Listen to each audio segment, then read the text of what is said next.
गृह मंत्रालय ने जारी किया है। इस समय 131 नामों की लिस्ट, 131 नामों में भगत सिंह कोश्यारी शामिल हैं। सार्वजनिक जीवन में योगदान के लिए उनको ये सम्मान दिया गया। जनहित में किए गए कामों के बदले उनको पद्म भूषण से सम्मानित किया गया है। तो ये गौरव का क्षण उत्तराखंड वासियों के लिए और ये बड़ी अपडेट भी। और ऐसे में आपको बता दें कि 131 नामों में भगत सिंह कोश्यारी का नाम भी शामिल है। तो जनहित में किए गए कामों के बदले उन्हें पद्म भूषण दिया गया है। तो जनहित में जिस तरीके से उन्होंने बड़े काम किए, बड़े बदलाव किए, उसको लेकर उनको ये बड़ा सम्मान। पूर्व सीएम भगत सिंह कोश्यारी को पद्म भूषण से सम्मानित किया गया। और ऐसे में आपको बता दें कि गृह मंत्रालय ने जो 131 नामों की लिस्ट जारी की थी, उसमें पूर्व मुख्यमंत्री कोश्यारी का भी नाम शामिल है। तो चलिए आगे बढ़ जाते हैं खबर देहरादून से, जहां प्रधानमंत्री नरेंद्र मोदी की मन की बात कार्यक्रम के 130वें एपिसोड को सुनने के बाद मुख्यमंत्री पुष्कर सिंह धामी ने प्रधानमंत्री मोदी का धन्यवाद दिया। सीएम धामी ने कहा कि प्रधानमंत्री मोदी मन की बात में ऐसे विषयों को चुनते हैं जो सीधा आम जनता से जोड़ता है। साथ ही उत्तराखंड के लिए तो प्रधानमंत्री मोदी खुद ब्रांड एम्बेसडर की भूमिका निभाने का काम करते हैं, जिन्होंने उत्तराखंड के पर्यटन का जिक्र अपने मन की बात कार्यक्रम में किया। और इसके बाद पर्यटकों की जो संख्या है उसमें भी काफी तेजी से बदलाव देखा गया। प्रधानमंत्री जी के मन की बात का 130वां एपिसोड आज यहाँ पर सभी देशवासियों ने देखा और वहीं हम लोगों ने भी यहाँ पर देखा। और उनके हर एपिसोड में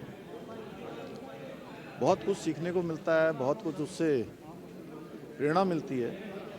चाहे वो पर्यावरण का क्षेत्र हो, चाहे समाज जीवन का क्षेत्र हो, या सामान्य स्थितियों और सामान्य परिस्थितियों में अनवरत रूप से लगातार एक कर्मयोगी की तरह काम करने वाले लोगों के द्वारा, साधकों के द्वारा जो बहुत शानदार काम अपने जीवन में किए जाते हैं, उन सभी को देश और समाज के सामने लाने का काम प्रधानमंत्री जी के मन की बात के एपिसोड में होता है। तो चलिए आगे बढ़ेंगे, जहां मुख्यमंत्री पुष्कर सिंह धामी ने हिंदी खबर से बातचीत की और उन्होंने कहा कि यूसीसी का सफलतापूर्वक यूसीसी को उत्तराखंड में लागू किया गया है। ऐसे में उन्होंने कहा कि अफवाहों को हमने दूर किया है। यूसीसी को लेकर गलत प्रचार किया जा रहा था, जिसे हमने दूर किया। मुख्यमंत्री ने कहा कि यूसीसी की सुरक्षा का कानून बना है, राज्य सरकार की ऐतिहासिक पहल है। और ऐसे में प्रधानमंत्री मोदी के नेतृत्व में देवभूमि में यूसीसी लागू किया गया है। तो ये बड़ी अपडेट इस वक्त हम आप तक साझा कर रहे हैं, जहां हिंदी खबर पर मुख्यमंत्री पुष्कर सिंह धामी की ओर से यूसीसी को लेकर ये बड़ा बयान दिया गया। उन्होंने कहा कि यूसीसी की सुरक्षा का कानून बना है और ऐसे में राज्य सरकार की ये ऐतिहासिक पहल है।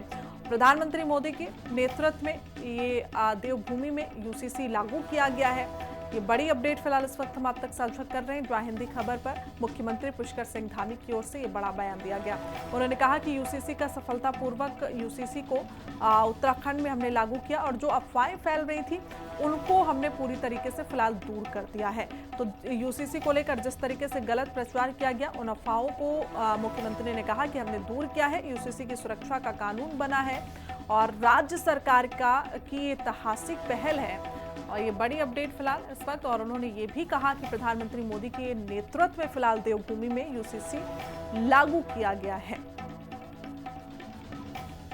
तो बड़ी जानकारी फिलहाल इस वक्त सामने आ रही है, जहां मुख्यमंत्री पुष्कर सिंह धामी ने हिंदी खबर पर बात की और उन्होंने कहा कि जिस तरीके से यूसीसी को लेकर अफवाह फैलाई जा रही थी, उसे हमने दूर किया।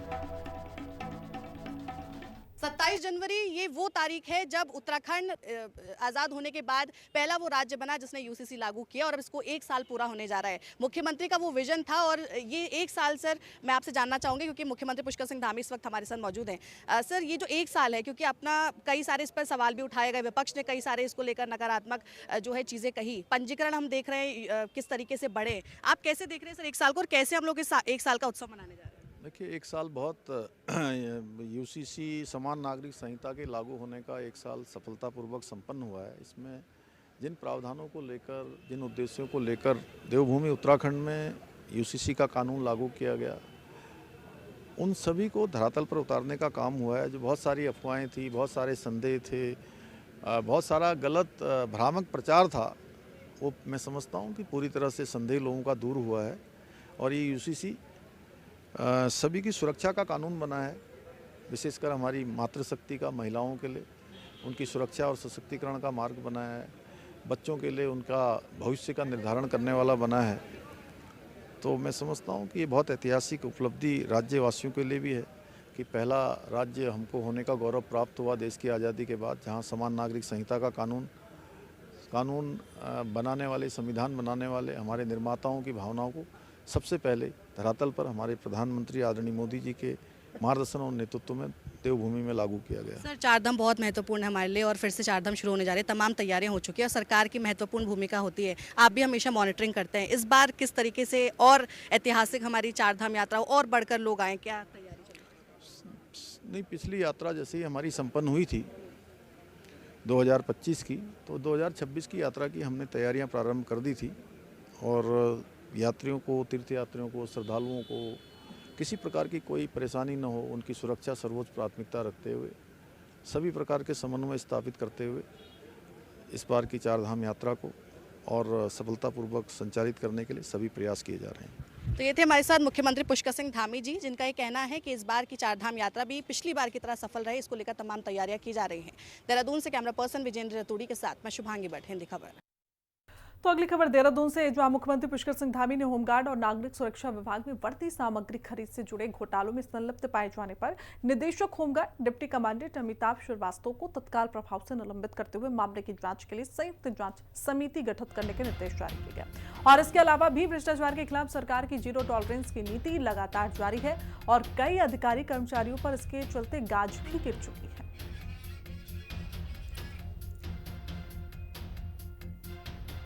देखिए, मैंने चूंकि पहले ही कहा है कि कहीं पर भी कामों में किसी प्रकार की लापरवाही, किसी प्रकार का भ्रष्टाचार, अनियमितताएं किसी भी कीमत पर बर्दाश्त नहीं की जाएंगी। कहीं पर भी अगर इस प्रकार की अनियमितताएं आई हैं तो सख्ती से उस पर जांच भी हुई है और जांच के बाद जो भी रिपोर्ट आई है उस रिपोर्ट के आधार पर कार्रवाई भी हुई है। और ये सीधा सा एक कार्य व्यवहार है हम लोगों का, जो आदरणीय प्रधानमंत्री जी के नेतृत्व में देश में चल रहा है, उसको उत्तराखंड के अंदर भी हम हर एक विभाग में, हर काम में उसको लागू करना चाहते हैं कि काम के साथ कोई लापरवाही नहीं, कोई अनियमितताएं नहीं, कोई भ्रष्टाचार नहीं। अगर इस प्रकार की अनियमितताएं होंगी, लापरवाही होगी, भ्रष्टाचार होगा तो निश्चित रूप से कार्रवाई होगी। अंकिता भंडारी हत्याकांड को लेकर उत्तराखंड के मुख्यमंत्री पुष्कर सिंह धामी लगातार सवालों के घेरे में हैं। पूर्व मुख्यमंत्री हरीश रावत ने बहुचर्चित अंकिता भंडारी हत्याकांड को लेकर राज्य की भाजपा नियंत्रित सरकार पर जोरदार निशाना साधा। रावत ने आरोप लगाया कि सीबीआई जांच को उलझाने और मामले में सामने आए नए खुलासों से स्पष्ट है कि वनतारा रिजॉर्ट के पीछे कुछ बड़ा खेल चल रहा था, जिसमें अंकिता शिकार बनी थी और उसकी आवाज को हमेशा के लिए खामोश कर दिया गया। धामी सरकार भी भाग नहीं सकती, उस पर भी छींटे पड़े हैं। बीजेपी का कहना है कि कांग्रेस केवल राजनीतिक लाभ के लिए बेवजह मामले को तूल दे रही है। रिपोर्ट देखिए। पूर्व मुख्यमंत्री और कांग्रेस के वरिष्ठ नेता हरीश रावत ने कहा कि अंकिता भंडारी मामले में सबूतों को नष्ट करने का प्रयास किया गया। इस षड्यंत्र का पर्दाफाश केवल सुप्रीम कोर्ट के जज की निगरानी में सीबीआई जांच से ही संभव है। रावत के बयान के बाद कांग्रेस ने राज्य में अंकिता को न्याय दो यात्राओं और धरनों के जरिए दबाव बढ़ा दिया है। राज्य कांग्रेस का कहना है कि हाल ही में एक ऑडियो वीडियो लीक और उर्मिला सनावर के खुलासों से सियासत में नया मोड़ आ गया है, जिसने वीआईपी कनेक्शन को उजागर किया है और सवाल खड़े किए हैं कि क्या राज्य सरकार असली तथ्यों को दबा रही है। पहली बात तो चाहता है कि एफआईआर नए सिरे से दर्ज हो और वो दर्ज हो वीआईपी के नाम पर, और जिन लोगों ने साक्ष्य नष्ट किए हैं रिजॉर्ट में उन लोगों के ऊपर भी मुकदमा हो, उन लोगों का नाम भी एफआईआर में हो, वो भी एफआईआर हो, उनके नाम पर भी हो। और राज्य सरकार की संस्तुति पर केंद्र सरकार माननीय सुप्रीम कोर्ट की से अनुरोध करे और उनकी देखरेख में सीबीआई की जांच हो, सीबीआई की जांच हो। और अब जो नए और खुलासे आ रहे हैं, अभी ये प्रकरण ऐसा लगता है जैसा पहले कहा जाता था कि कभी जो नेक आत्मा है यदि उसकी ऐसी अकाल मृत्यु होती है, उसकी हत्या होती है तो वो अपने दोषियों को खुद खोज लेती है। ऐसा लगता है कि अंकिता अपने दोषियों को खुद खोजने लग गई है। मुख्यमंत्री पुष्कर सिंह धामी ने कहा कि मामले की जांच पूरी गंभीरता और निष्पक्षता से की जा रही है। बीजेपी ने कहा कि लोग आंदोलन कर सकते हैं, लेकिन जांच में राजनीतिक दखलंदाजी नहीं होनी चाहिए। सीएम धामी ने ये भी कहा कि प्रशासन अंकिता के परिवार के साथ है और उसे हर संभव सहायता दी जा रही है। भाजपा की तरफ से ये भी दावा किया गया कि कांग्रेस केवल राजनीतिक लाभ के लिए इस मामले को सीबीआई तक खींच रही है और चुनावी माहौल में इसे बड़ा मुद्दा बनाने की कोशिश कर रही है। पार्टी का दावा है कि साजिश के आरोप के पीछे ठोस प्रमाण नहीं है। दुर्भाग्य से जो इस प्रदेश की मुख्य विपक्षी पार्टी कांग्रेस है, उसको यहाँ की न्याय व्यवस्था से भी विश्वास उठ चुका है, यहाँ के संवैधानिक संस्थाओं से भी उनका विश्वास उठ चुका है। उनको हम बार बार इस बात को कह रहे हैं कि अंकिता भंडारी हत्याकांड से कोई लेना देना नहीं है। कांग्रेस अपनी ज़मीन को यहाँ पर पुनः प्राप्त करना चाहती है, अपनी राजनीतिक रोटियाँ सेकना चाहती है। उनके जो प्रभावित परिवार हैं, उनके माता पिता से भी कांग्रेस का कोई लेना देना नहीं है। कांग्रेस को किसी भी जांच पर विश्वास नहीं है।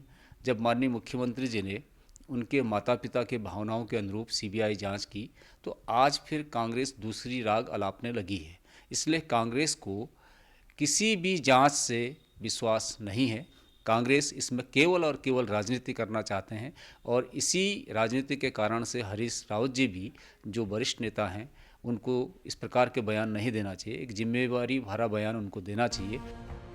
2022 में 19 साल की अंकिता भंडारी की मौत का मामला सोशल मीडिया और सियासत में सबसे अधिक चर्चित रहा है। हत्या में किसी वीआईपी के नाम से मामला गंभीर हो गया है। अदालत पहले ही मुख्य आरोपियों को आजीवन में कारावास की सजा सुना चुकी है, मगर इस राजनीतिक घमासान, कयासों और मांगों के बीच उत्तराखंड में न्याय और पारदर्शिता को लेकर बहस जारी है, जिससे राज्य का राजनीतिक तापमान तेज बना हुआ है। शुभांगी भट्ट के साथ दीपिका भंडारी, देहरादून, हिंदी खबर। तो वहीं कृषि मंत्री गणेश जोशी के जसपुर पहुंचने पर भारतीय जनता पार्टी के कार्यकर्ताओं द्वारा उनका जोरदार स्वागत किया गया और इस अवसर पर भाजपा जिलाध्यक्ष मनोज पाल और दर्जा मंत्री विनय रोहिला भी मौजूद रहे। कार्यक्रम के दौरान मंत्री गणेश जोशी ने केंद्र और प्रदेश सरकार द्वारा संचालित जन कल्याणकारी योजनाओं की सराहना की। उन्होंने कहा कि प्रधानमंत्री और मुख्यमंत्री के नेतृत्व में चलाई जा रही योजनाएं समाज के हर वर्ग के लिए लाभकारी है। भारतीय जनता पार्टी एक कार्यकर्ता आधारित पार्टी है। भारतीय जनता पार्टी विश्व की नंबर 1 पार्टी है। आज 18 करोड़ से अधिक सदस्य भारतीय जनता पार्टी के हैं और इस पार्टी की विशेषता है कि एक साधारण सा कार्यकर्ता प्रधानमंत्री बन सकता है, एक साधारण सा कार्यकर्ता पार्टी का राष्ट्रीय अध्यक्ष बन सकता है, एक साधारण सा कार्यकर्ता एबी का इस प्रदेश का मुख्यमंत्री बन सकता है। मेरे जैसा एक साधारण सा कार्यकर्ता फौज का सिपाही 4 बार विधायक बन सकता है, 3 बार मंत्री पद की शपथ ले सकता है। इस पार्टी की विशेषता, इसलिए मैं कहता हूं कि ये कार्यकर्ता आधारित पार्टी है और जब भी कहीं कार्यकर्ताओं से मिलने का मुझे मौका मिलता है, क्योंकि मैं रुद्रपुर मेरा कार्यक्रम है, एक बैठक थी अभी, लेकिन मैंने कहा रास्ते में अभी 2 जगह, इससे पूर्व मार्केट में हम लोग कार्यकर्ताओं के साथ बैठा और अभी यहाँ बैठकर उनसे संवाद करने का मौका मिला। उनकी बात भी सुनी, उस समस्याओं का जिक्र किया। मैं अधिकारी से बात करके उनका निराकरण किया जाएगा। पौड़ी जिला मुख्यालय में विकसित भारत जीराम जी विषय पर 1 दिवसीय कार्यशाला का आयोजन किया गया और कार्यशाला में मुख्य अतिथि के रूप में प्रदेश के कैबिनेट मंत्री डॉक्टर धन सिंह रावत उपस्थित रहे और अपने संबोधन में मंत्री रावत ने कहा कि सरकार ने मनरेगा योजना का नाम बदलकर विकसित भारत जीराम जी किया है, जिसे लेकर विपक्ष भ्रम फैलाने का प्रयास कर रहा है। उन्होंने स्पष्ट किया कि ये योजना देश के वीरों और अमर शहीदों को सम्मान देने की भावना से प्रेरित है। आज विकसित भारत जीराम जी की हमारे पौड़ी जिले की कार्यशाला थी और सारे जनप्रतिनिधियों का हमने बुलाया। मैं देश के प्रधानमंत्री जी का धन्यवाद देना चाहता हूँ कि उन्होंने मनरेगा जो भ्रष्टाचार में आखड़ डूब गई थी, वो विकसित भारत जीराम जी का जो है विधेयक पास किया है और पहले 100 दिन का जो लोगों को पारिश्रमिक दिया जाता था, अब 125 दिन किया गया है। तो चलिए आगे बढ़ जाते हैं। जो खबर लश्कर से है, जहां लक्सर नगर पालिका चेयरमैन संजीव नीटू और सामाजिक संस्था स्वराज फाउंडेशन द्वारा लक्सर में लगाए गए रोजगार मेले में करीब 2500 युवाओं ने नौकरी के लिए अपना रजिस्ट्रेशन कराया और इनमें से करीब 1170 बेरोजगारों को विभिन्न कंपनियों ने इंटरव्यू के बाद सिलेक्ट भी किया। मेले में लक्सर विधायक मोहम्मद शहजाद ने भी शिरकत की। मैं समझता हूँ कि नगर पालिका चेयरमैन द्वारा लक्सर संजीव नीटू भाई का बहुत ही अच्छा प्रयास है, मैं इसकी सराहना करता हूँ और ऐसे प्रयास होते रहने चाहिए। देश में और क्षेत्र में बेरोजगारी बहुत ज़्यादा है, आप देख रहे होंगे हज़ारों से ज़्यादा बच्चे लाइन लगाए खड़े हैं। तो एक बहुत ही अच्छा प्रयास है और कुछ लोगों का सिलेक्शन हो और रोजगार पर जाए, मैं समझता हूँ बहुत ही सुखद एहसास। मेरा कहना यही है कि मैं रोज़ाना मेरे पास बहुत से बच्चे आते हैं और मुझे एक वर्ष पूरा हो गया, समझ लो कल पूरा हो जाएगा। तो पिछले एक साल में बहुत बेरोजगार बच्चे मेरे पास में आए हैं, जिसे देखकर मुझे लगा कि मैंने कहा भाई इनके लिए कुछ प्रयास करना चाहिए। और मैं इन कंपनियों से मिला, जाकर इनसे बातचीत की और इन सब कंपनियों का, स्वराज फाउंडेशन वालों का मैं बहुत बहुत धन्यवाद देता हूँ। इन्होंने मुझे कोऑपरेट किया और सभी बच्चों के लिए आप देख ही रहे हैं कितनी भीड़ है, बेरोजगार बच्चे बहुत आए हुए। पूरा प्रयास अब कंपनियों द्वारा ये रहेगा कि जितने ज़्यादा से ज़्यादा बच्चे सेलेक्ट हो जाएँ तो ये बहुत खुशी की बात होगी। और आगे भी भविष्य में भी ऐसे कैंप वगैरह में लगाता रहूँगा। मेरा आपको दिखाई दे रहा होगा कितनी कंपनियां आ रही हैं और कितने बच्चे आ रहे हैं। आज जो उम्मीद है वो लगभग 1 से 1,500 बच्चे हम सेलेक्ट करके लेंगे यहाँ पर, और जो नहीं हो पाएंगे तो उनको आगे हम कंटिन्यू करेंगे। इसके अलावा सर, मान लीजिए किसी बच्चे ने ITI कर रखी है या फिर हाई स्कूल ही है, अभी उसने कोई स्पेशल एजुकेशन नहीं ले रखी है, तो उसको भी हम सेलेक्ट कर रहे हैं। उसकी हम अप्रेंटिस कराएंगे पहले और उसके बाद नौकरी दिलाएंगे। अप्रेंटिस में भी उसको 15-20 हज़ार रुपये मिलेंगे। और ये सारा का सारा प्रयास संजीव जी की वजह से हो रहा है। आप सब जानते हैं, ना तो इनका फील्ड है, ना इनका कोई लेना देना था, लेकिन जब सोच अच्छी हो तो सब चीज़ें बढ़िया ही होंगी। खबर हरिद्वार से है, जहां प्रयागराज में शंकराचार्य स्वामी अविमुक्तेश्वरानंद और प्रशासन के बीच हुए टकराव में कांग्रेस शंकराचार्य के समर्थन में खड़ी हुई नजर आ रही है। और इसी मामले को लेकर कांग्रेस के राष्ट्रीय प्रवक्ता आलोक शर्मा ने हरिद्वार प्रेस क्लब में प्रेस कॉन्फ्रेंस की।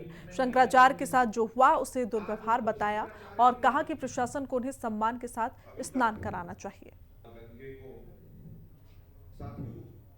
शंकराचार्य स्वामी अविमुक्तेश्वरानंद जी के साथ जो दुर्व्यवहार हुआ, उनके साथ जो साधु संत थे उनके साथ जो दुर्व्यवहार हुआ, कांग्रेस पार्टी उसका विरोध दर्ज करने के लिए यहाँ पर उपस्थित है। साथ ही नई घटनाक्रम में कल जिस तरह से कुछ हुड़दंगी उनके शिविर में घुसे और उन्होंने कहा कि मेरी जान को खतरा है, कांग्रेस पार्टी मांग करती है कि प्रशासन उनको पूरी तरह से सुरक्षा मुहैया कराए। खबर गदरपुर से है, जहां मौनी अमावस्या के दिन प्रयागराज में स्वामी अविमुक्तेश्वरानंद के साथ कथित अभद्रता के विरोध में चक्की मोड़ में पूर्व विधायक प्रेमानंद महाराज के नेतृत्व में कांग्रेस कार्यकर्ताओं ने 2 घंटे का मौन प्रदर्शन किया। कांग्रेस नेताओं ने आरोप लगाया कि भाजपा सरकार के शासन में साधु संतों और धर्माचार्यों के साथ अभद्र व्यवहार किया गया, जो सनातन परंपरा के खिलाफ है। और इसी दौरान पूर्व विधायक प्रेमानंद महाराज ने कहा कि मौनी अमावस्या जैसे पवित्र अवसर पर साधु संतों को स्नान से रोका गया और उनके साथ दुर्व्यवहार किया गया। और इसी के विरोध में कांग्रेस ने शंकराचार्य के समर्थन में मौन व्रत रखकर अपना विरोध दर्ज कराया।